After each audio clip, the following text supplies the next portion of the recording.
My name is Mark. Today I'd like to play a game, and the game is called, What If We Don't Have a Care Problem? And another way to say that might be not what if we don't have a care problem, but what if all of your people are doing the absolute best with what they have? And when we play this game, the game isn't incredibly complex, but the stakes are literally life and death. And I know that the stakes are life and death. Slide, please, because you saved my life. It'll change, trust me. But you saved my life. And if I was speaking in the civilian sector, I wouldn't say that you saved my life. I would actually say the Air Force saved my life. But the secret that we know is the Air Force is just an organization. It's not a thing. It's not a person. It doesn't have feelings. You're a social security number in a position number with skills. And that's not a bad thing. They're faithful. They do everything they promise to do. But the Air Force is actually you. And so you literally saved my life. And I spend every waking minute of my day trying to pay that debt back. And the way that you saved my life is that the Air Force did a major change, and it was when I was handcuffed in the back of a police car after being arrested for underage drinking at the base enlisted club, if you can believe that. So that's kind of how smart I am. And that was the end of a line of really bad decisions. I'd lived on my own since I was 15. I started losing friends to drug overdoses and suicides in 10th grade, and the first time that one of my friends brought a firearm, a gun to my house, I was 10. And I was living on my friend's couch, his girlfriend got pregnant, and I got ushered into the United States Air Force. And I was on the edge of a knife. Either the Air Force was going to send me home, and I was going to be number 6 or 7, and my kids wouldn't be here, I never would have met my wife, and somebody else would be talking right now. Or the Air Force was going to let me re-enlist. And if you ever wonder, like the beer vending machines and all that, if it's really true, I got to re-enlist with an Article 15, a stack of LOCs, LOAs, LORs, and got $50,000 to re-enlist, 25 in cash. And that was the world that we lived in. And so the Air Force saved my life. And when it did, slide please, it became my passion. And when I say it, I mean you. Oh, you got a clicker. Thank you so much. Green. You became my passion. And I spent literally every waking minute of my career hunting after airmen. There were times in my career I was in A6, I was in a broom closet with like 5 other tech sergeants. And all I would do is get out of that office and find airmen wherever they were. And the idea was, what could I do to take what Staff Sergeant Chronister, now Chief Retired Chronister, did for my life? For 20 years, he invested influence into me, recovered and rehabilitated me, and I've used every chance I can to make sure that no one ever forgets his name, because that was the impact that he had on my life. And you became my passion. And I've been frustrated for the last year and a half or so. We've all been trapped in our houses, and social media becomes a thing. I don't post, but I scroll. And if you scroll in the comments section, which I'm kind of convinced is like what Dante described as hell, as soon as you go in the comments section, when an airman falls through the cracks, inevitably what people say is, well, if we just cared about them, this wouldn't happen. As if the magical solution to our problems is that you, the people in these chairs, you just don't give a crap. And that's what the comments say. It's like, we just don't care. And I absolutely refuse to stand on stage and ask the question, slide, to ask the question, why don't you care? I think the question is garbage. And I think it's a garbage question because there's literally nobody in this room that would not come pick me up if I was too drunk to drive. Nobody. There's nobody in this room that if I was thinking of not living a year and a half ago, I was really kind of 6 months out of the Air Force, retirement is harder than you think. None of you would not have come to my house had I picked up the phone. And I know that that's true because when tragedy happens and we're upset and there's an airman in our office and we're angry at the situation, what we're really angry about is that they didn't call us. Why didn't you call me? I would have been there.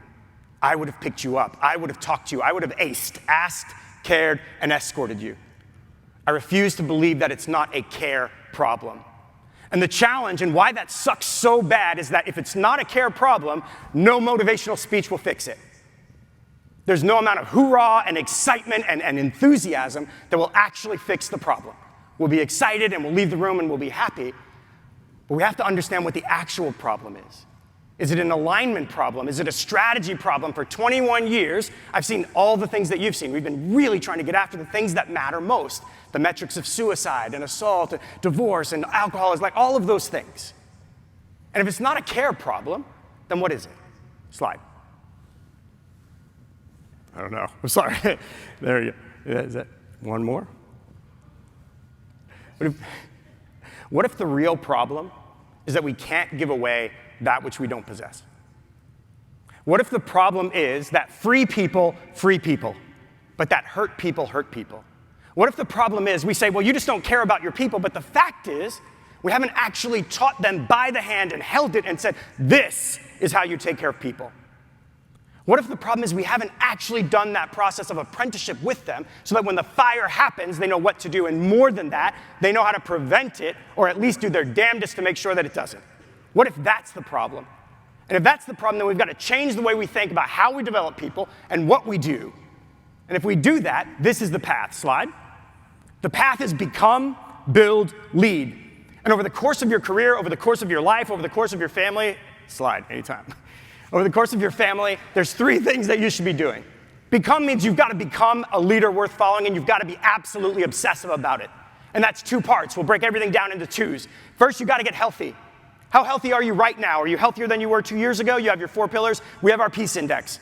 Do you know how to be healthier 2 years from now than you are today? You need to. You need to be trending up, and you need to be intentional about it. You've got to become. The second piece is your leadership ability. What do you know? Do you know what to do when there's drama, gossip, when an airman is struggling, when somebody feels like we don't care? What do you do? Has anyone ever taught you to do that? Skill, leadership ability. Your EQ, your emotions, mine, mash them together. Can I build influence in relationship? Is that possible? That's your EQ, right? Like, boil it down that simply. And your self-awareness. Do you know what it's like to be on the other side of you? Everyone in your life does. You have to. Or you're at a disadvantage, and so are they. It's becoming a leader worth following. You got to be trending up. If you're doing that, you either are one or you're becoming one or the other. The second is build. Take everything that I just said and do it in the life of your teenager. Do it in the life of your airman. Do it in the life of your spouse. Can you make them healthier 2 years from now? The Air Force is giving them to you. It's the greatest gift you'll ever receive outside of your family. Can you take them and make them healthier 2 years from now than they are today? Obsessively so. That stuff I talked about, drama, gossip, what do we do for people when they're at the bottom of a pit? Can you teach someone to do that? Have you been taught? Do you know how? That's building leaders worth following. It's apprenticeship. It's coaching. It's mentorship. It's the problem that you're really trying to solve. Like every Air Force leader I talk to at the highest level, that's the problem we're trying to fix. We got to get it right. And then lead organizations everyone wants to work for. How do we lead high-performing teams with high morale, places where people love coming to work and they absolutely kill it every single day? It's what we're all chasing after. Become, build, lead. And if we're going to do this, then it's got to be simple. What if the problem is that we haven't made it simple enough? What if the problem is that when we share things, it's long? I remember training that we've been through, and all of it has the heart to get after what we're getting after. I'm not putting anything down. But what if it isn't simple enough or practical enough? Or what if it doesn't scale? What if it's that you learn it, but going out into a room like this with 12 minutes and following that guy, I can't give you something that you can take, and I can have you teach it to everyone, and you never need me again. That's the idea. If it's not that simple, it's not going across the force. And so today I'm going to get after one problem, and I'm going to give you a solution, or part of it anyway, your piece. And then I'm going to ask you to scale that. And I'm going to follow up with you over the course of a year if you allow me to, and we'll see what actually happens. Slide. Thought maybe it might work. So we're going to do an experiment, and we'll hit it again. So what do we do when our airmen are struggling? One more slide, if you don't mind. What do we do when someone's at the bottom of a pit and they don't see the way out? What do we do when your teenager is suicidal? What do we do when your spouse doesn't believe in themselves anymore? What do we do when somebody has given up? We call that the pit of despair, and it's going to pop up on the screen any second.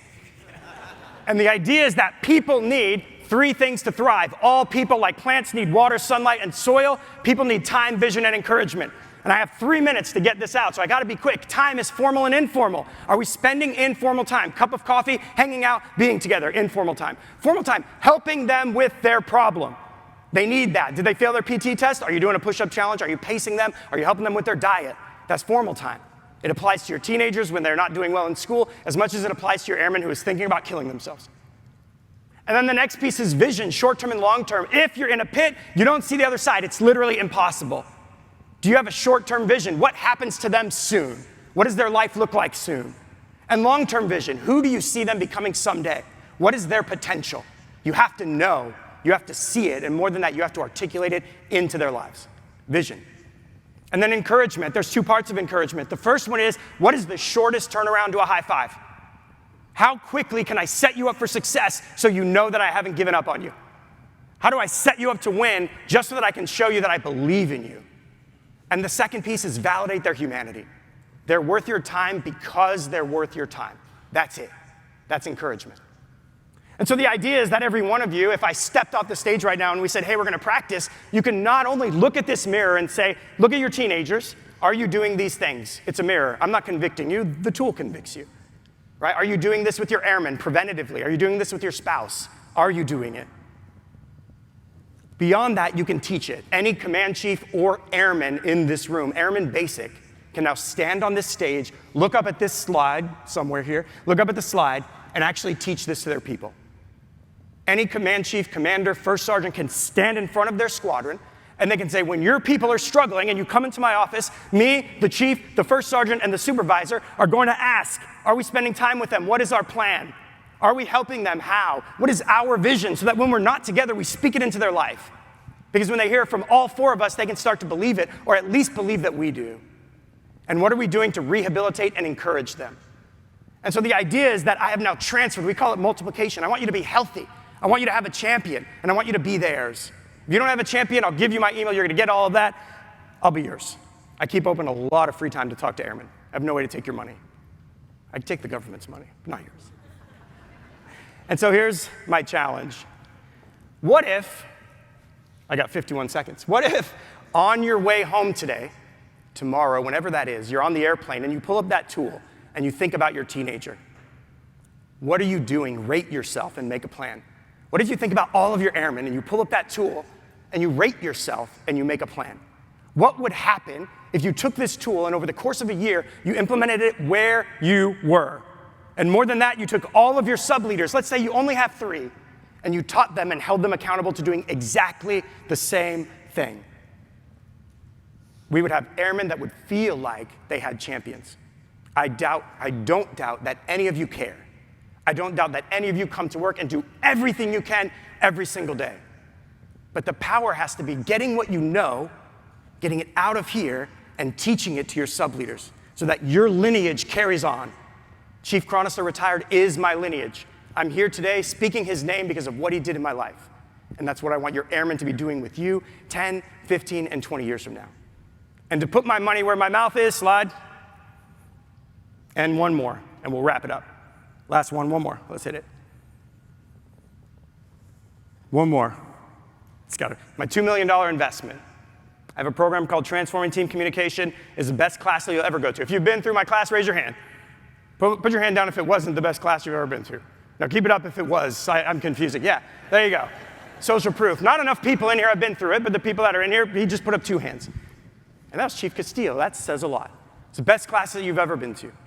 And so what I'm going to do is I'm going to put a QR code up on the screen in a minute, and I'm going to give every person in this room that certification class. All you have to do is scan the QR code, and I will send you an email, and you can pick dates. And my hope is that you'll do it. And if you do it, you'll join my tribe, you'll be my people, and we'll get after this problem together. And 1 year from now, we will make a dent in the United States Air Force. I'm proud of you. I'm proud of what you do. I'm about to cry. You are my passion.